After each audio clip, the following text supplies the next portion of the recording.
Bunso Migs malinaw nanindigan na sa kanyang totoong pagmamahal, maswerteng babae ating kilalanin.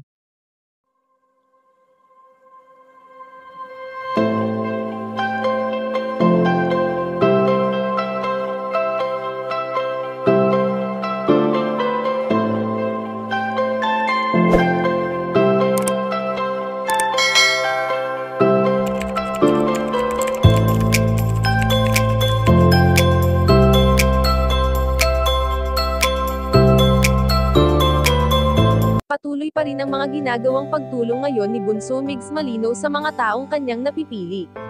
Sa nakalipas na ilang araw nga ay palagi pa rin namang aktibo ang binata sa kanyang mga social media accounts, kaya naman makikita natin ang palaging pag-update nito.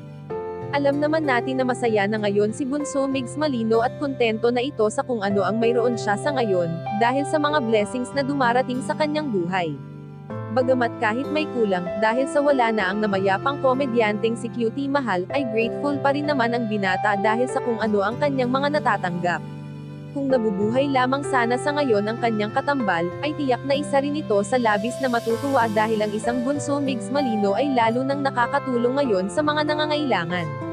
Kaya naman sa tuwing tumatanggap ng parangal ang binata, ay palagi pa rin itong pinapasalamatan ng kanyang prinsesa na si Cutie Mahal dahil kahit wala na ito ay isa rin ito sa tumulong sa kanya upang maabot niya ang mga bagay na mayroon siya sa ngayon.